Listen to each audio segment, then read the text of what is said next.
Good morning, જય શ્રી કૃષ્ણ. તો કેમ છો આપ સૌ? તો આજે હું તમારી સાથે એક મરચાંની રેસીપી શેર કરવાની છું.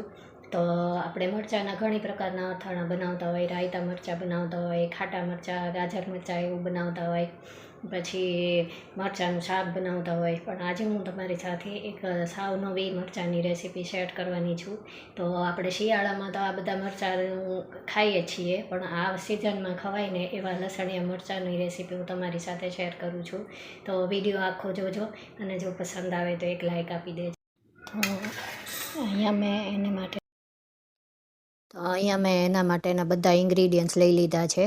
તો આ મોટા મરચાં લીધા છે, જે ભજીયાના માટેના આવે ને એ જ મરચાં લીધા છે. પછી એની સાથે લીધું છે એક લીંબુ લીધું છે. પછી મેથી દાણા લીધા છે. અને આ જે અથાણાનો મસાલો હોય, આચાર મસાલા, એ લીધો છે. અને લસણ લીધું છે. તો લસણ મોટી કળી મેં 8થી 10 લીધી છે. તો એટલી લેવાની. તો સૌથી પહેલાં અને એની સાથે આપણે જે મીઠું લીધું છે અને તેલ લીધું છે. ત્યારબાદ આ બાજુ પાવડર મસાલા છે, મરચું પાવડર છે, હળદર પાવડર છે અને ધાણા જીરું પાવડર છે. તો એ 3 લેવાનું છે. અને એટલે હવે આપણે બધા ઇન્ગ્રીડિયન્ટ્સ આવી ગયા છે. તો હવે બનાવવાનું શરૂ કરીએ આપણે. તો સૌથી પહેલાં આ મરચાંને સરસ રીતે લૂછી નાખવાના છે. અને લૂછી અને પછી એટલે ધોઈને લૂછી નાખવાના. ત્યારબાદ એને કટ કરી લેશું. એટલે સૌથી પહેલાં એમાંથી અંદરથી આપણે બીજ હોય એ બધા કાઢી લેવાના એમાં. પછી જો આવી રીતે એને સાફ કરી દેવાના અંદરથી. એટલે બીજ હોય ને એ પેટમાં નડે આપણને, એટલે ન ખવાય. એટલે બીજ બધા કાઢી અને પછી એકદમ સરસ એને કોરા કરી નાખવાના. એટલે જો ભીના રહે ને થોડાક પણ તો અથાણું બગડી જાય, એટલા માટે.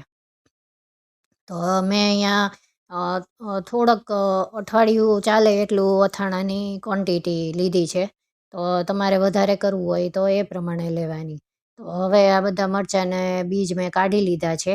તો બીજ કાઢી અને પછી હવે આપણે એને કટ કરી લેશું. તો હું એને આમ સ્લાઈસ કરીએ ને આપણે વચ્ચેથી કટ કરીએ અને પછી ગોળ ગોળ સ્લાઈસ કરવાની, એવી રીતે કટ કરી લઈશ. તો તમે તમારી રીતે તમારે નાના મોટા કરવા હોય કે ગોળ સમારવા હોય, એવી રીતે તમને જે રીતે યોગ્ય લાગે એ રીતે તમે કરી શકો છો. તો હવે હું બધા મરચાંને પહેલાં સમારી લઉં.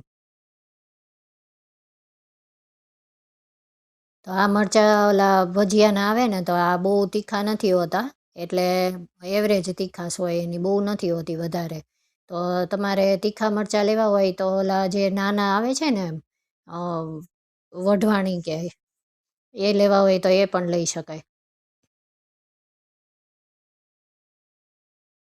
તો બસ હવે મરચાં કટ થઈ ગયા છે. જો આવી રીતની સ્લાઈસ મેં કરી છે બધાની.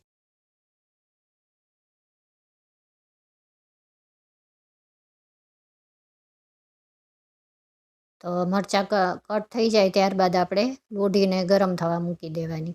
અને હવે લોઢી ઉપર આપણે લસણને પહેલાં શેકી લેવાનું છે.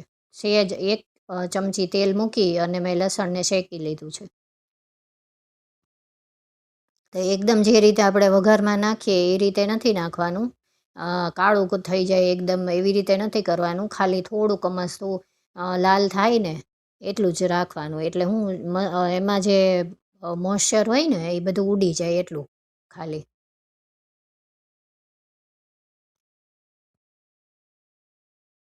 તો હવે લસણ શેકાઈ ગયું છે.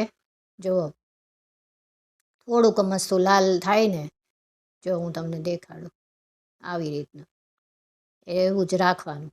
એટલે એને જે અંદરની જે ઓલી ભીનાશ હોય ને, થોડુંક મસ્તું ચીકાશ જેવું હોય, ભીનાશ હોય, એ બધું ઉડી જાય. એટલા માટે સૂકું થઈ જાય એકદમ, એવું રાખવાનું. પછી આપણે એને ખાંડણીમાં કાઢી લેવાનું. પછી આ જ લોઢીમાં હું મેથી પણ શેકી દઈશ. તો મેથીને પણ આપણે એકદમ કડક થઈ જાય એવી નથી કરવાની. સહેજ મસ્તી ખાલી શેકી નાખવાની. એટલે આ મેથીમાં તેલ નથી નાખવાનું, એમને જ શેકી નાખવાની લોઢીમાં.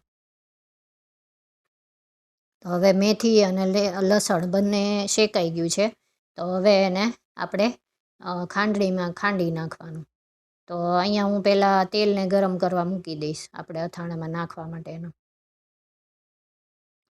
તો તેલ ગરમ કરવા મૂકી દીધું છે અને અહીંયા હું આ લસણ ને મેથીને ખાંડી નાખીશ. તો એકદમ સરસ રીતે આપણે જે રીતે ચટણી કરીએ ને લસણની એવી રીતે ખાંડી નાખવાનું. જો આવી રીતે.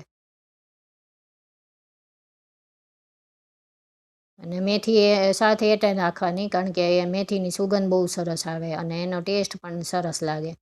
અને આપણે થોડીક એવી શેકી નાખી હોય ને એટલે એમાં કડવાટ બહુ નથી લાગતી એટલા માટે.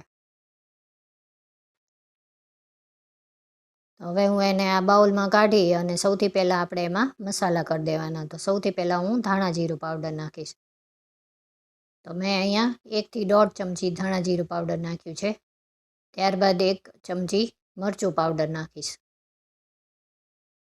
1 ચમચી મરચું પાવડર નાખી અને થોડીક અમસ્તી હળદર નાખવાની. સ્વાદ મુજબ મીઠું નાખવાનું.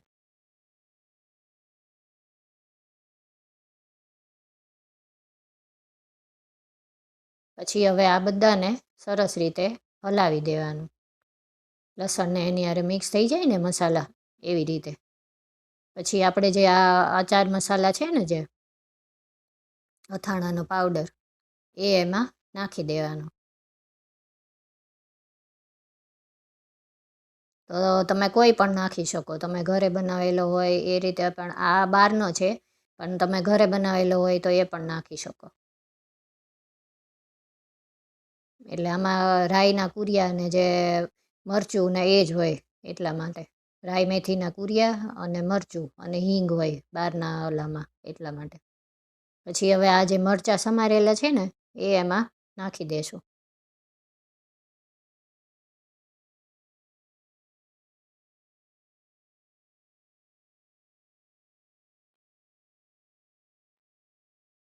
તો મરચાંય આપણે એકદમ કોરા થયેલા છે એમાં પણ થોડુંક એ રીતે આપણે છે ને ભીનાશ કે એવું ન હોવું જોઈએ એટલે નહીંતર છે ને જલ્દી બગડી જાય એટલા માટે.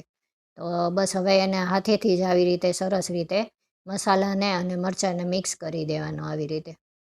તો જો હવે સરસ મિક્સ થઈ ગયું છે બધું લસણ ને મેથી ને એ. પછી અહીંયા મેં ડ્રાય મેંગો ચટણી નાખી છે એમાં પાવડર. તમે જે કે મેંગો પાવડર કહે ને ડ્રાય મેંગો પાવડર એ નાખ્યો છે. તો એનાથી છે ને ટેસ્ટ બહુ સરસ આવે છે. સહેજ મસ્ત આમ ખટાશ ઉપર લાગે ને એવો ખાટો મીઠો ટેસ્ટ આવે સરસ. એટલે અથાણું એનાથી બહુ સરસ બને છે એટલા માટે. તો હવે આપણા મસાલા ને એવું બધું થઈ ગયું છે. તો હવે આપણે એમાં તેલ એ આપણું ગરમ થઈ ગયું છે એકદમ સરસ રીતે. તો હવે આપણે ગરમ તેલ જ એમાં નાખી દઈશું. તો જરૂર પડતું તેલ નાખી અને પછી એના ઉપર લીંબુ નાખી દેવાનું. અને લીંબુ શું કામ નાખવાનું એ મેં ઇન્સ્ટન્ટ અથાણામાં મેં ઘણી વાર કીધું છે કે આવી રીતે તમે કોઈ પણ ઇન્સ્ટન્ટ અથાણામાં તેલ ગરમ નાખીને એના ઉપર લીંબુ નાખીને આવી રીતે તરત ઢાંકી દો ને એટલે અથાણું એકદમ સોફ્ટ થઈ જાય. અંદર જે પણ વેજીટેબલ હોય ને એ એકદમ સોફ્ટ થઈ જાય. તો જો હવે આપણું એ અથાણું રેડી છે. અથાણું રેડી છે.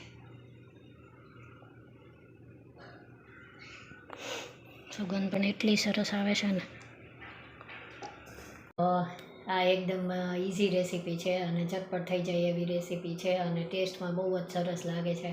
તો બનાવજો જરૂર અને જો પસંદ આવી હોય મારી રેસીપી તો એક લાઇક આપજો અને મારી ચેનલને સબસ્ક્રાઈબ કરજો. Thank you. જય શ્રી કૃષ્ણ.